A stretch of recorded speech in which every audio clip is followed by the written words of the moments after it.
Est-ce que l'intelligence artificielle peut aider à l'évangélisation? Il y a près de 70% des pasteurs ont confirmé qu'ils utilisent déjà l'intelligence artificielle de manière régulière. L'intelligence artificielle aujourd'hui envahit tous les secteurs de notre vie de tous les jours et cela inclut la foi chrétienne. Combien de types d'intelligence artificielle existent-ils? Pourquoi l'IA suscite tant d'intérêt, mais surtout autant de crainte? Comment distinguer ce qui vient de Dieu de ce qui vient simplement de la machine? Comment intégrer l'intelligence artificielle afin de ne pas hypothéquer, on va le dire, la dimension spirituelle de l'Église?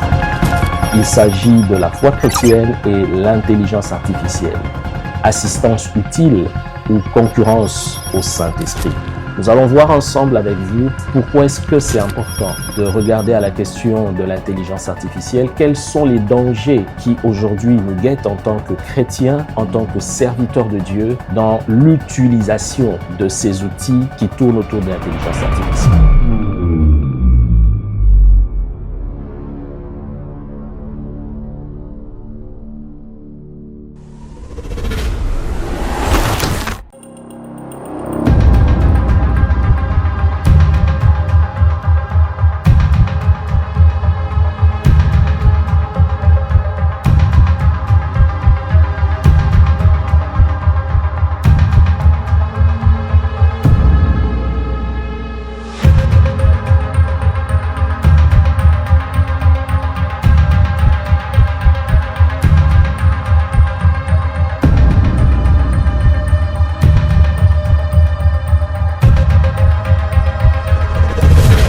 Bonjour, bonsoir, de là où vous nous suivez. Je me nomme Prince Moubaké, je suis serviteur de Dieu et analyste de société. Aujourd'hui, j'ai le plaisir de m'entretenir avec vous sur un sujet important. Il s'agit de la foi chrétienne et l'intelligence artificielle. Assistance utile ou concurrence au Saint-Esprit? Nous allons voir ensemble avec vous pourquoi est-ce que c'est important de regarder à la question de l'intelligence artificielle. Quels sont les dangers qui aujourd'hui nous guettent en tant que chrétiens, en tant que serviteurs de Dieu, dans l'utilisation de ces outils qui tournent autour de l'intelligence artificielle.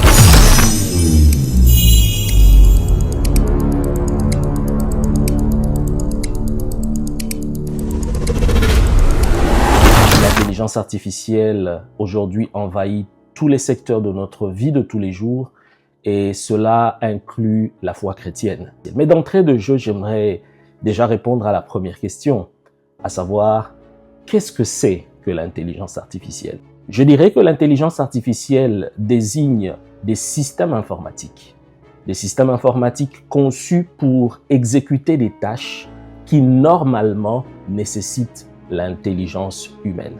Je vais le dire en d'autres mots, il s'agit des systèmes informatiques, et nous allons voir de quel type, conçus pour exécuter des tâches. Donc, l'intelligence artificielle vient pour nous aider à exécuter des tâches qui normalement sont exécutées par les humains, par l'intelligence humaine. De quoi s'agit-il lorsqu'on parle des tâches? Je vais prendre un exemple. Dans la médecine, vous avez des diagnostics et il faut les interpréter.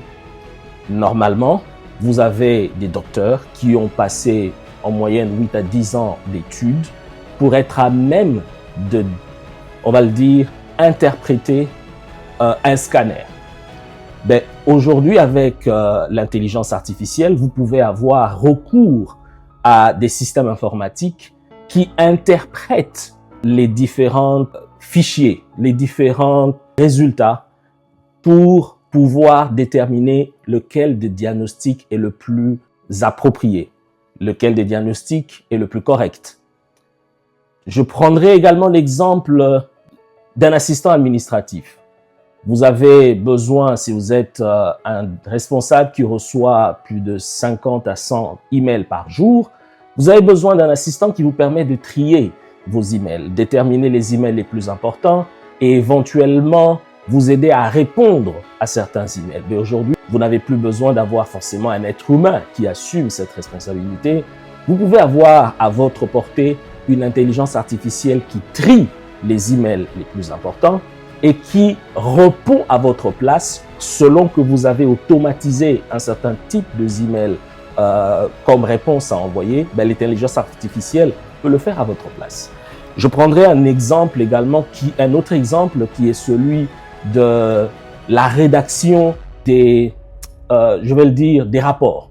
À l'issue des réunions, vous avez des minutes que vous devez rédiger, mais aujourd'hui, c'est beaucoup plus simple avec l'intelligence artificielle qui peut résumer la tenue de la réunion et l'envoyer automatiquement aux différents participants. Autant de tâches qui hier nécessitaient l'intelligence ou la participation des humains qui peuvent aujourd'hui permettre d'être exécutées à travers l'intelligence artificielle.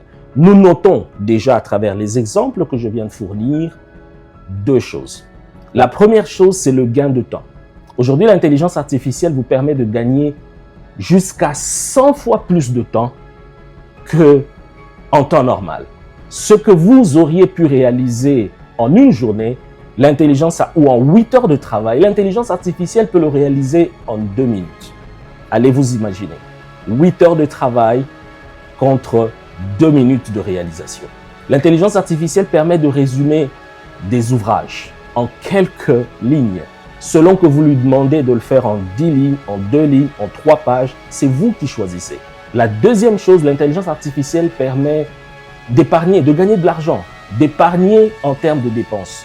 Si hier, une tâche pouvait vous coûter, je dis n'importe quoi, 1 000 $ pour la réaliser, parce que vous avez 2-3 salariés qui devraient vous aider à réaliser ces tâches, aujourd'hui, avec l'intelligence artificielle, vous avez la possibilité de save money, vous avez la possibilité d'épargner de l'argent parce que vous utilisez un programme qui ne se fatigue pas, qui ne vous demandera pas de prendre un congé, qui ne vous demandera pas de profiter de son week-end, qui est à votre portée 24 heures sur 24, 7 jours sur 7.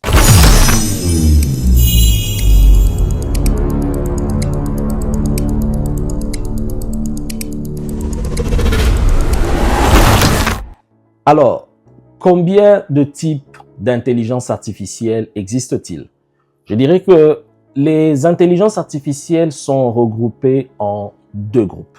Le premier groupe est celui qui est identifié en fonction des capacités de réalisation de l'intelligence artificielle. Selon les capacités de réalisation, il y a 3 types d'intelligence artificielle. Le premier type est ce que nous appelons l'intelligence artificielle étroite, Narrow AI. L'intelligence artificielle étroite, c'est celle qui permet de réaliser une seule tâche à la fois. C'est la plus répandue en ce moment. Un des exemples le plus courant, c'est ce qu'il y a sur votre téléphone. Pour déverrouiller le téléphone aujourd'hui, une des options est celle d'utiliser ce que nous appelons en anglais Face ID. Vous placez la caméra de votre téléphone devant vous et une fois que vous appuyez une instruction sur votre téléphone, le téléphone est déverrouillé.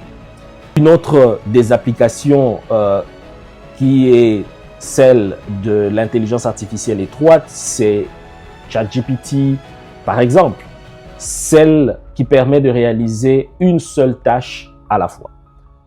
Le deuxième type d'intelligence artificielle, et je dois préciser qu'il n'existe pas encore de manière connue et qui n'est pas encore vulgarisé, peut-être que cela existe en phase test, c'est ce que nous appelons l'intelligence artificielle générale. C'est le type d'intelligence artificielle qui permettrait à des systèmes informatiques de réaliser entièrement tout ce qu'un humain peut réaliser. Ces types d'intelligence n'existent pas encore.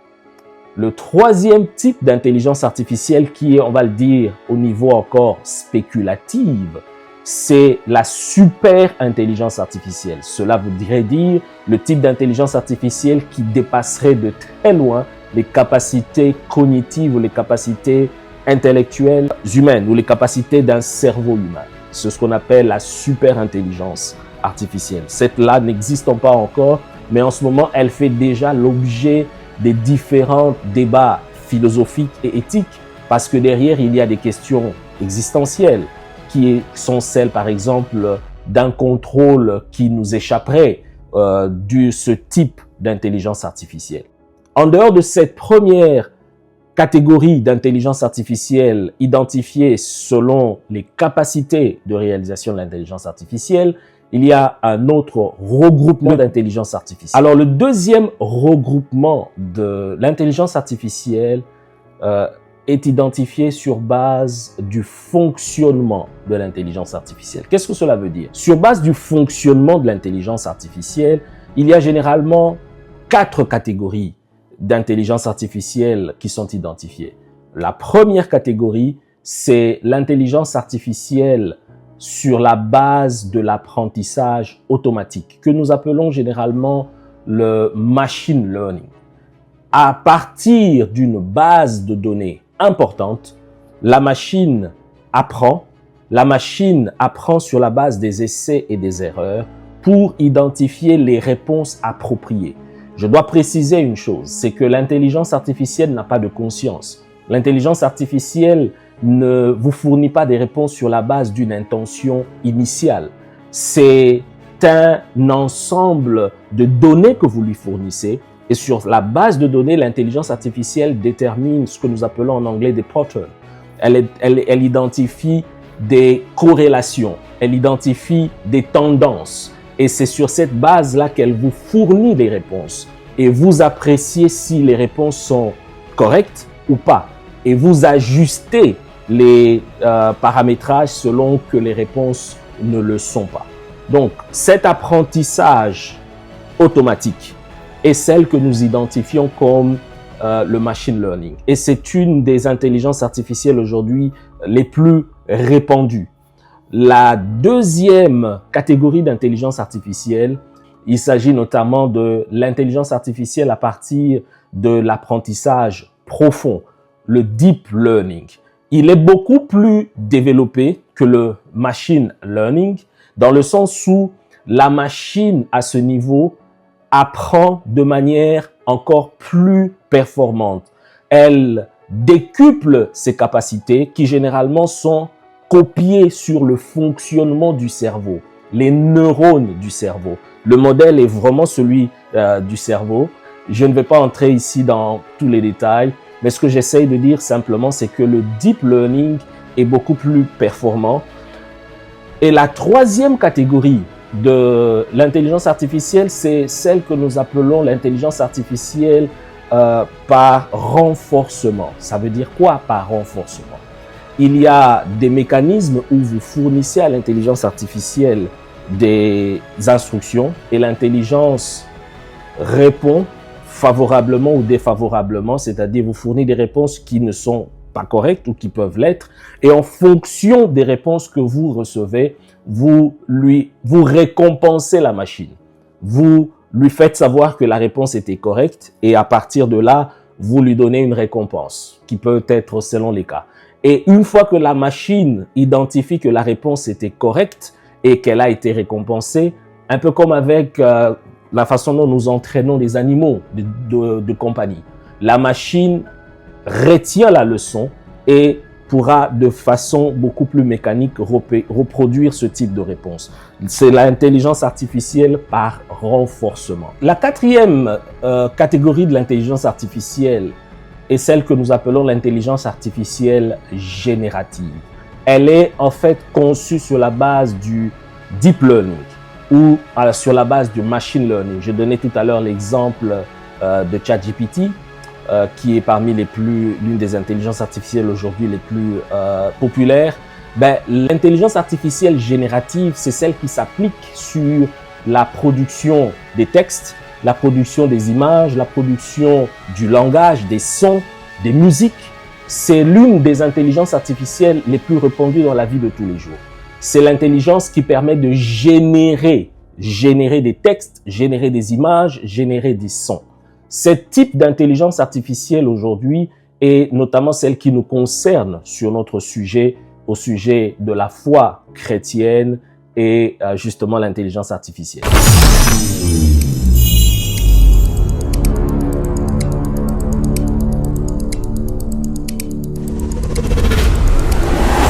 Alors, à la question de savoir si les images, les textes, les sons générés par l'intelligence artificielle, est-ce que cela est la création à proprement parler de l'intelligence artificielle ou est-ce que c'est le résultat des données qui ont déjà été fournies à l'intelligence artificielle et qu'elle restitue lorsque nous lui demandons? Je dirais que c'est un ensemble des deux. Premièrement, je dois rappeler que l'intelligence artificielle n'a pas de conscience. L'intelligence artificielle n'a pas d'intention.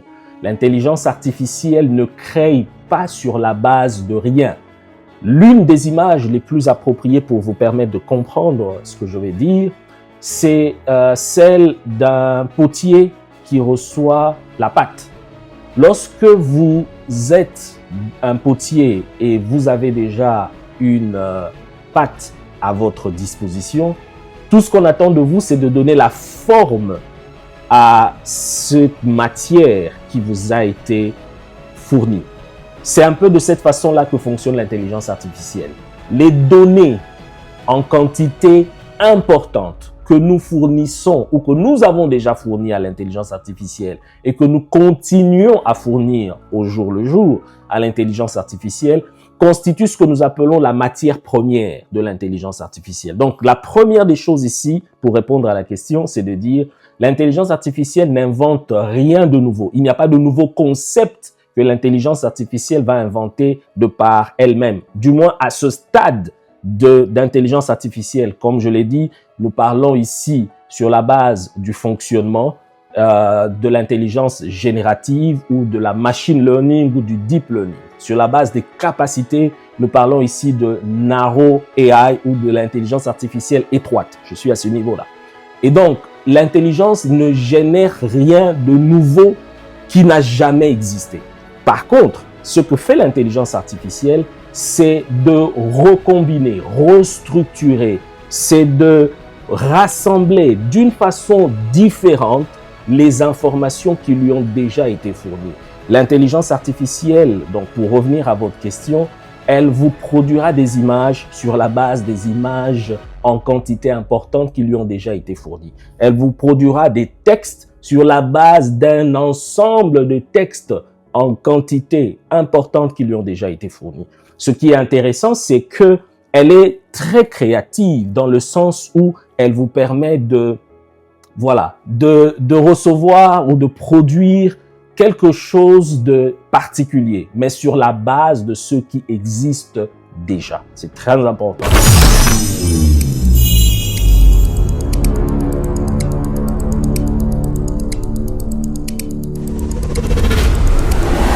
Est-ce que l'intelligence artificielle peut aider à l'évangélisation? Je dirais oui et je dirais non.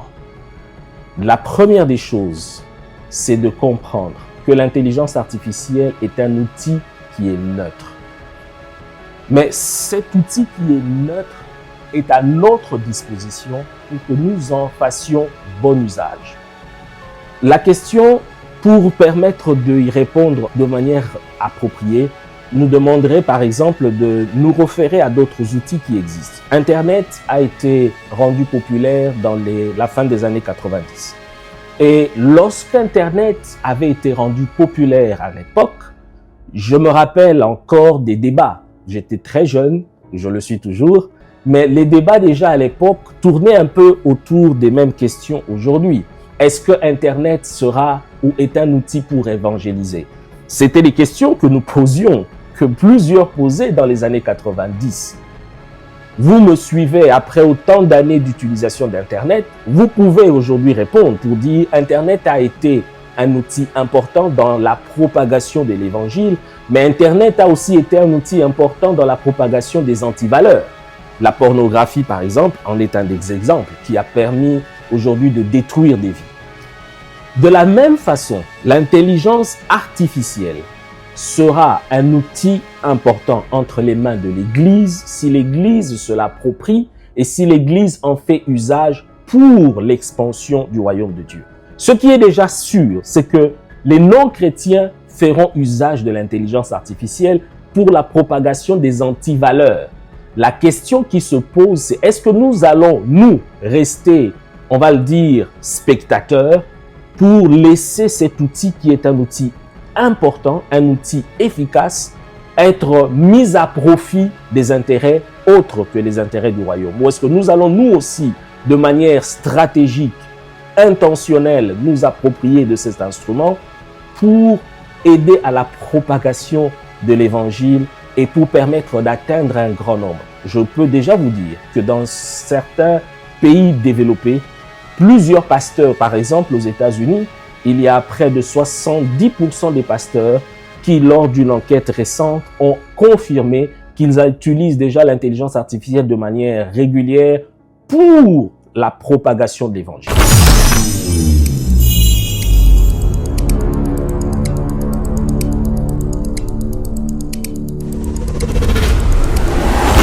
Je voudrais ici nous rappeler un texte très important de la parole de Dieu.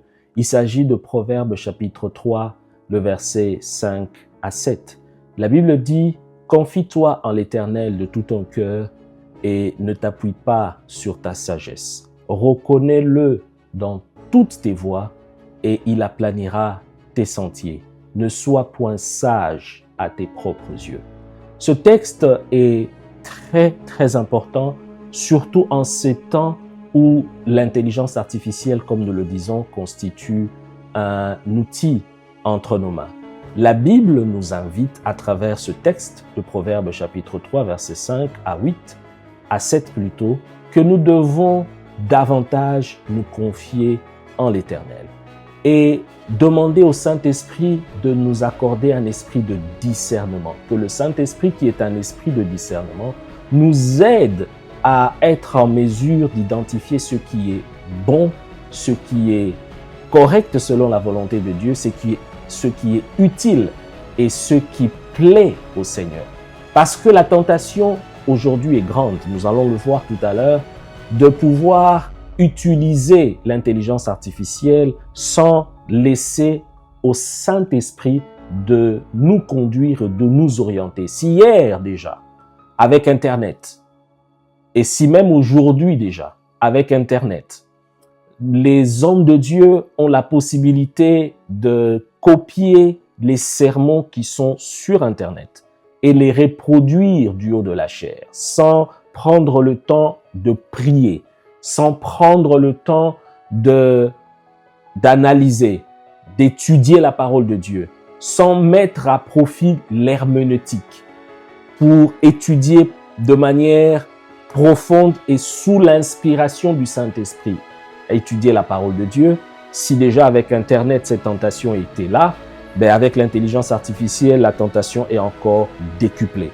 Ce que j'essaye de dire, c'est que la tentation que nous identifions avec l'intelligence artificielle, celle de copier les sermons, celle de demander à l'intelligence artificielle en fonction d'un thème, de nous présenter tout un sermon du début à la fin, sans que nous ayons à étudier la parole de Dieu par nous-mêmes. Si la tentation à ce niveau-là est grande et réelle et d'actualité, elle existe déjà à travers Internet, avec la possibilité d'écouter un prédicateur, de reproduire sans prendre le temps de prier, de reproduire la même prédication. Ce que j'essaie de dire, c'est que Dieu nous invite plus que jamais à une intimité profonde avec le Saint-Esprit. Le Saint-Esprit, dans cette démarche qui est celle de servir le Seigneur, doit être une démarche de cœur à cœur. Nous ne faisons pas les choses pour Dieu pour paraître devant les hommes, pour paraître spécial, pour paraître érudit, pour paraître, je ne sais pas moi, important. Mais nous devons faire les choses parce que nous avons pris le temps d'écouter le Saint-Esprit et parce que nous avons pris le temps de prier le Seigneur, sachant que ce ne sont pas nos mots, ce n'est pas la multiplication des phrases, ce n'est pas notre bon français, notre bon anglais qui touche les cœurs. La Bible dit que c'est le Saint-Esprit qui convainc du péché. C'est le Saint-Esprit qui est l'auteur, qui donne vie à la parole de Dieu.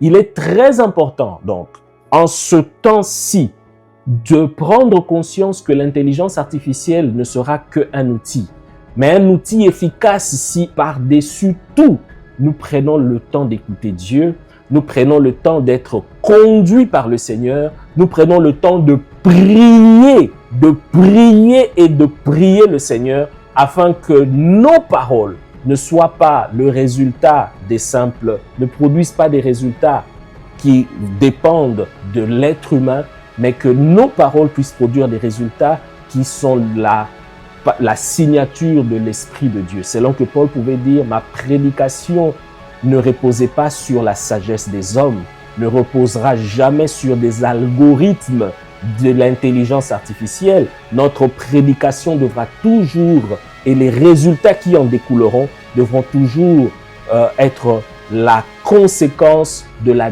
démonstration de la puissance du Saint-Esprit, de la démonstration de la parole inspirée qui vient du Saint-Esprit. C'est très important, serviteurs de Dieu, de prendre conscience que plus que jamais, le Saint-Esprit doit être au cœur de notre service pour le Seigneur.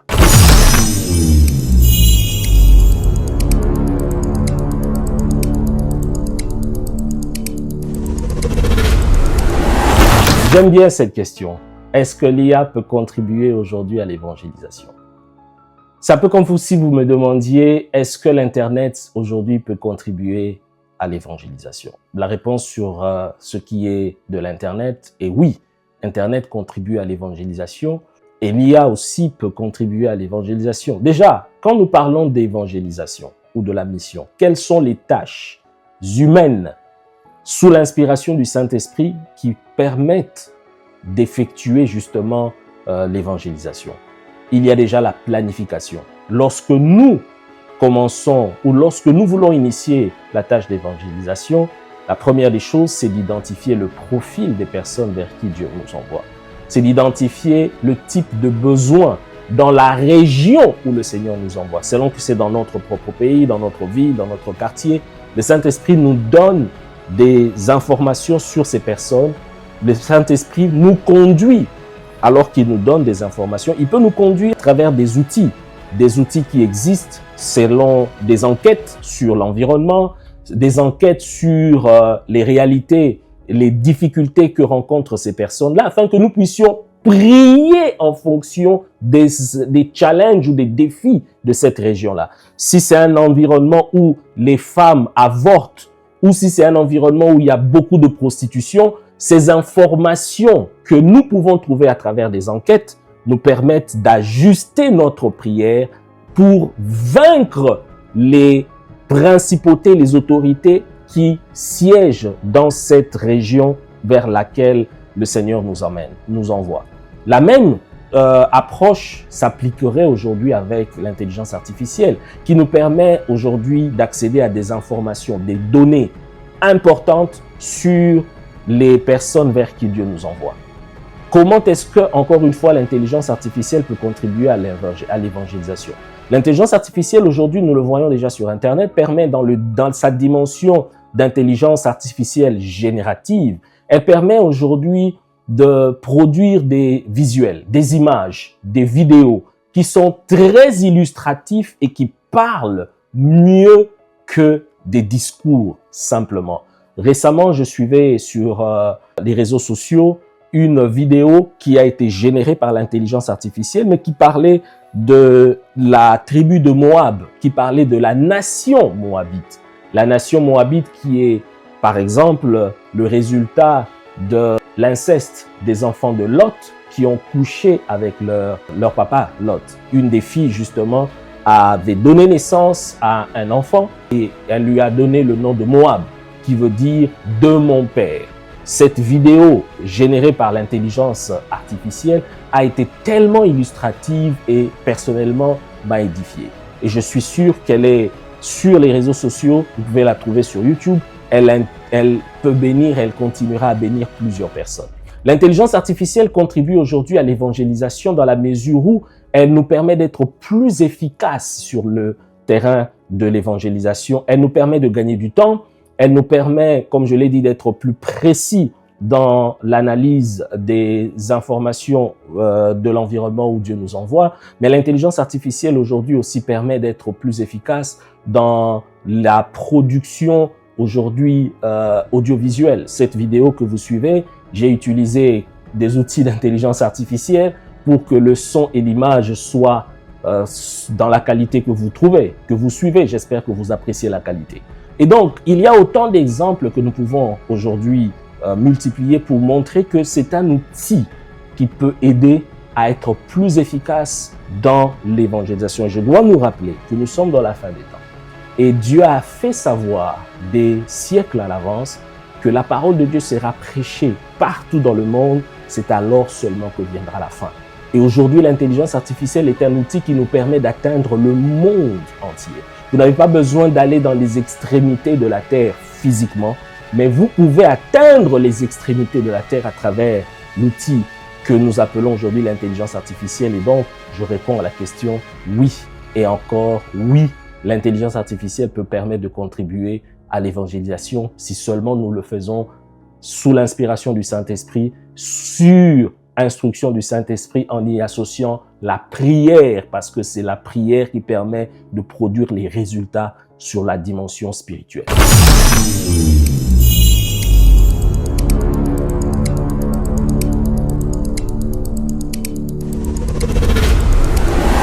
Pourquoi l'IA suscite tant d'intérêt, mais surtout autant de crainte?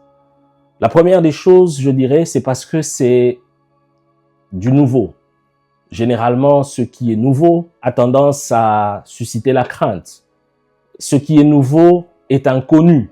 Et lorsque nous faisons face à l'inconnu, généralement, en tant qu'humains, nous cédons à la crainte ou à la peur, ou nous sommes tout simplement méfiants, suspicieux. Et je pense que c'est plus de la méfiance de la part de certains serviteurs de Dieu que toute autre chose. Et cette méfiance, encore une fois, nous la comprenons. Nous la comprenons dans le sens où c'est un outil qui peut servir de traquer, peut servir d'affaiblir notre dépendance vis-à-vis du Saint-Esprit.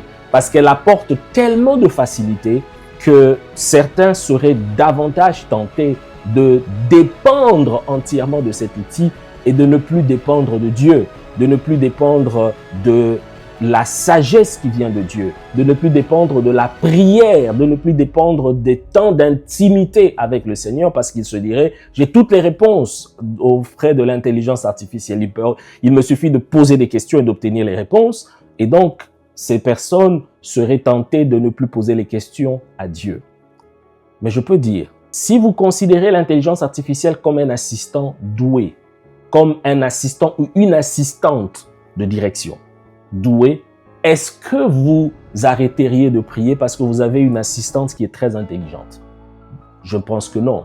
Vous prendrez le temps d'écouter Dieu, vous prendrez le temps de prier, vous prendrez du temps à passer dans la prière auprès du Seigneur, parce que c'est là où vous recevez des instructions, des orientations. Et une fois vous sortez une fois que vous avez fini de prier, vous pouvez vous servir de ces instructions que vous avez reçues de la part de Dieu pour maintenant, mettre à profit les capacités de l'intelligence artificielle afin de produire les résultats selon les instructions que le Seigneur vous a données. Je pense que c'est l'approche la plus spirituelle à adopter aujourd'hui de la part de chaque chrétien. Prendre le temps d'écouter Dieu, prendre le temps de prier, prendre le temps d'être au pied du Seigneur et sortir de ces moments d'intimité avec des orientations que nous utilisons comme des instructions afin de produire des résultats importants dans notre service. Des instructions que nous communiquons à l'intelligence artificielle dans un sens comme dans un autre. J'ai déjà expliqué ici les différents types d'instructions selon que nous voulons que l'intelligence reproduise des tâches administratives, selon que nous voulons que l'intelligence nous permette de gagner du temps. Je voudrais que nous puissions nous rappeler d'une chose. Lorsque les apôtres ont été en face des demandes croissantes pour traiter des cas au quotidien, de la gestion du peuple au quotidien, la Bible nous dit que le Saint-Esprit les a conduits à établir des diacres. Parce que Dieu voulait qu'ils aient davantage du temps pour prier et de temps pour chercher le Seigneur. C'est la même approche aujourd'hui. Là où hier, Certaines tâches étaient exécutées à l'époque des apôtres par les diacres et accorder un peu plus de temps aux apôtres pour leur permettre de prier. Aujourd'hui, l'intelligence artificielle nous permet également d'épargner du temps.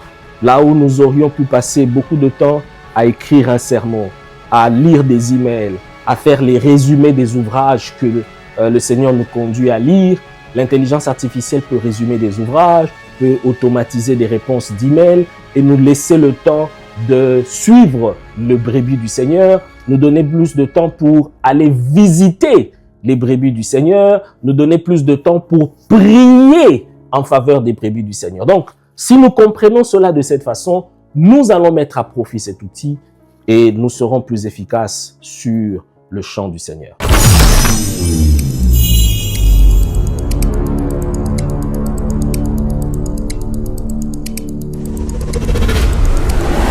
Alors, comment distinguer ce qui vient de Dieu de ce qui vient simplement de la machine et comment intégrer l'IA sans compromettre la dimension spirituelle de l'Église? Je dirais, la première des choses, c'est la sensibilité au Saint-Esprit. Je l'ai mentionné ici, l'IA ne remplacera jamais nos moments d'intimité avec Dieu. L'IA ne remplacera jamais le temps de prière. L'IA ne remplacera jamais les révélations que nous sommes supposés recevoir de Dieu au niveau de notre esprit. Ce qui fait la force d'un chrétien, ce qui fait la force d'un ministère, ce sont les rémas, les paroles révélées que Dieu établit dans notre esprit. Et les rémas proviennent de notre intimité avec le Seigneur. Les rémas proviennent des moments d'intimité, les temps de prière, les temps que nous passons à parler et à écouter le Seigneur. Ces moments-là, aucun système informatique ne le remplacera. Aucun algorithme ne le changera, ne le remplacera. Et donc, si nous avons compris que par-dessus tout, c'est notre relation avec le Seigneur qui prime et qui doit primer, nous préserverons par-dessus tout cette relation et elle nous permettra d'identifier et toujours de reconnaître ce qui vient de Dieu, de ce qui ne vient pas de Dieu. La deuxième des choses, lorsque nous posons des questions à l'IA, parce que ça arrive, et que nous recevons des réponses, nous ne devons pas prendre ces réponses comme des réponses qui viennent de Dieu. Nous devons toujours passer en revue ces réponses à la lumière de la parole de Dieu.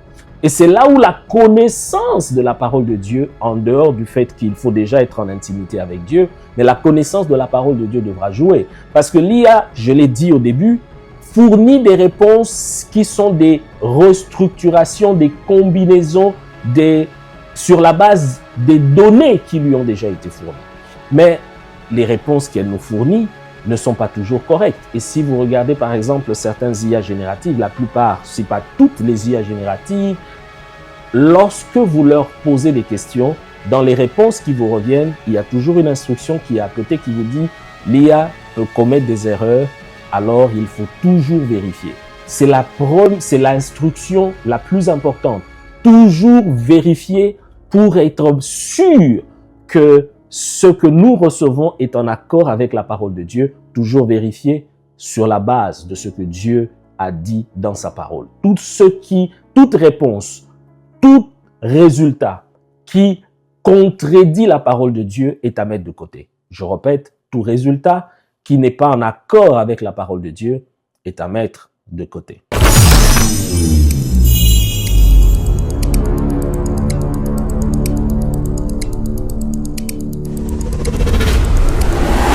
L'autre aspect que vous avez mentionné dans la question, c'est comment intégrer l'intelligence artificielle afin de ne pas hypothéquer, on va le dire, la dimension spirituelle de l'Église. L'intégration de l'intelligence artificielle dans la vie de tous les jours de l'Église ou dans le service ou le ministère de l'homme de Dieu doit toujours se faire sur instruction de Dieu. Tout n'est pas à prendre lorsqu'il s'agit de l'IA. Tout n'est pas à reproduire. Et ce n'est pas parce qu'un ministère voisin, un ministère donné a intégré ceci ou cela que vous devez intégrer la même chose. Vous devez rester à l'écoute du Seigneur parce que quelque chose qui est bon pour un ministère donné n'est peut-être pas bon pour votre ministère. Quelque chose que fait un serviteur de Dieu X ou Y dans sa marche avec le Seigneur en intégrant l'intelligence artificielle dans son service, cela peut être approuvé par le Seigneur pour lui, mais cela peut ne pas être approuvé par le Seigneur pour vous. Donc, c'est très important, encore une fois, de rester à l'écoute du Seigneur. Proverbe chapitre 3, versets 5 à 8. Ne vous confiez pas à votre sagesse, ne sois point sage à tes propres yeux. Confie-toi en l'Éternel et reconnais-le dans toutes tes voies. Il aplanira tes sentiers. C'est Dieu qui est celui qui nous conduit. C'est le bon berger. L'IA ne sera jamais notre berger. Le bon berger, c'est l'Éternel. C'est le Seigneur Jésus-Christ et c'est le Saint-Esprit, le coach par excellence.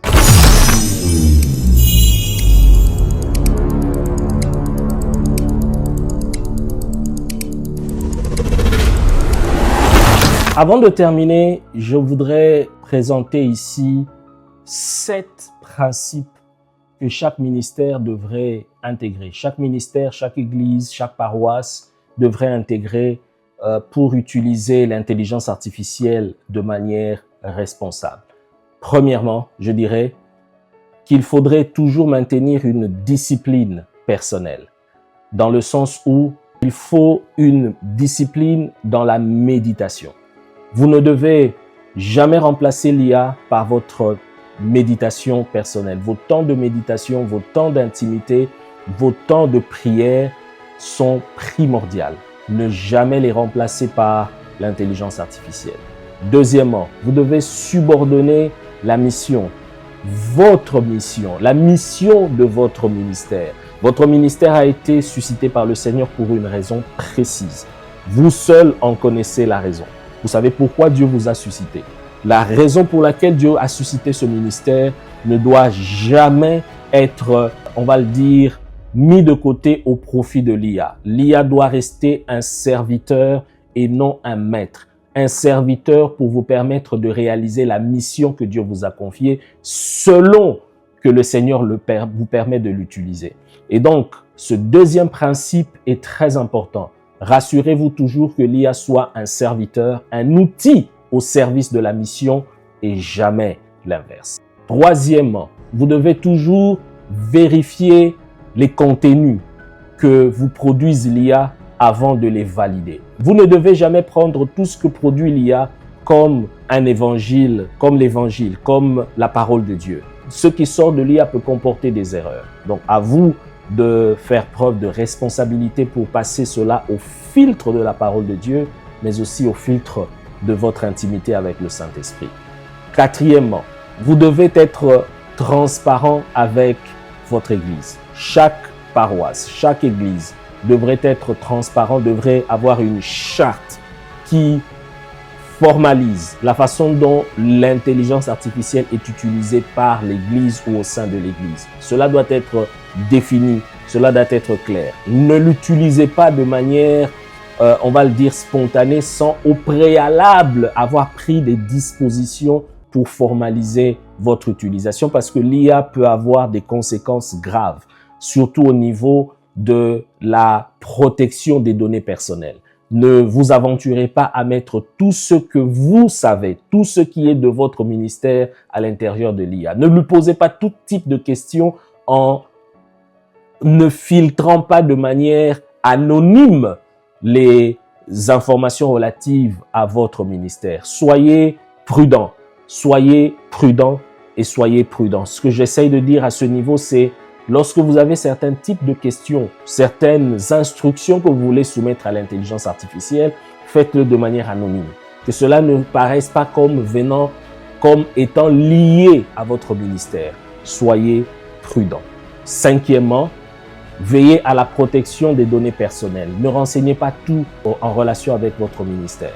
Soyez très sélectif en matière d'informations que vous renseignez au niveau de l'intelligence artificielle, pour lui poser des questions, pour lui donner des instructions. Sixièmement, je dirais, il est très important pour vous de former également vos collaborateurs. Si vous êtes un leader qui me suivait, prenez le temps de former vos collaborateurs. Prenez le temps de vous former vous-même sur l'intelligence artificielle, ses risques et ses opportunités. Il existe aujourd'hui, à travers Internet, plusieurs types de formations sur l'intelligence artificielle. Je pense qu'avec l'aide de Dieu, nous fournirons des liens qui sont des liens sécurisés qui vous permettraient de trouver vous-même des formations très performantes selon que vous êtes serviteur de Dieu pour l'utilisation de l'intelligence artificielle de manière responsable. Donc, prenez le temps de vous former et prenez le temps d'assurer la formation de vos collaborateurs. J'insiste, serviteurs de Dieu, nous sommes à l'ère de l'IA. Prenez le temps de vous former, prenez le temps de former vos collaborateurs en matière d'utilisation de l'intelligence artificielle. Et enfin, en 7e position, je dirais, pratiquez le sabbat technologique. Ne soyez pas trop dépendant de l'intelligence artificielle 7 jours sur 7, 24 heures sur 24.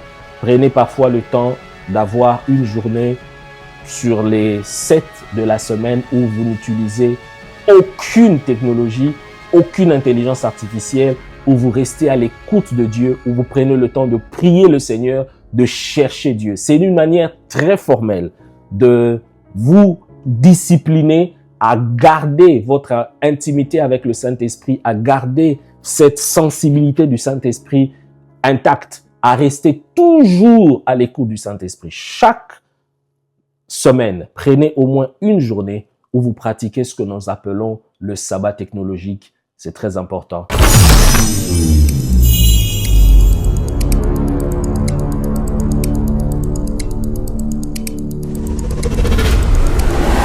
Alors, nous voici arrivés à la fin de notre entretien. Quel est le dernier mot pour les serviteurs de Dieu, pour les jeunes chrétiens, mais aussi pour vous tous, chers téléspectateurs qui nous suivez? Aux serviteurs de Dieu, je dirais, en toute humilité, merci déjà pour le temps que vous avez pris à nous suivre. La première des choses que je vous dirais, chers serviteurs de Dieu, c'est que l'IA ne remplacera jamais le Saint-Esprit. L'IA ne remplacera jamais votre temps de prière. L'IA ne remplacera jamais votre écoute du Saint-Esprit. Deuxièmement, je vous dirais, l'IA ne connaît pas cette sœur qui a besoin de votre visite. L'IA ne connaît pas le problème de ce frère qui vous a confié son problème dans votre bureau récemment. L'IA ne connaît pas les problèmes de vos fidèles. Qu'est-ce que je veux dire par là? C'est que vous devez prier le Seigneur pour vos fidèles. Vous ne remplacerez jamais ces moments de prière pour vos fidèles par un algorithme, par l'intelligence artificielle. L'IA ne pourra jamais répondre à ce type de questions. Quel est le bon conseil à fournir à ce frère ou à cette sœur qui vous a posé ce problème et qui attend de vous une orientation? Ces types de réponses ne viendront que de la part du Saint-Esprit. Prenez le temps de prier. Prenez le temps de chercher Dieu. Continuez à le faire. Je peux même dire, faites-le encore plus que vous ne le faisiez par le passé, parce qu'aujourd'hui, en cette saison, les temps sont beaucoup plus difficiles. Aux jeunes chrétiens, vous qui êtes les plus exposés à l'intelligence artificielle et vous qui êtes, je veux dire, plus soumis à la tentation de céder à l'intelligence artificielle de manière excessive, rappelez-vous de ne jamais être sage à vos propres yeux. La soumission au Saint-Esprit, les moments de prière, l'apprentissage par l'herméneutique, l'étude de la parole de Dieu ne seront jamais remplacés par l'intelligence artificielle. Utilisez l'intelligence artificielle de manière responsable. Protégez vos données personnelles. Ne confiez pas tout à l'intelligence artificielle. Ne laissez pas tout sur Internet. Ne lui confiez pas toutes les données relatives à votre vie et surtout à votre vie privée.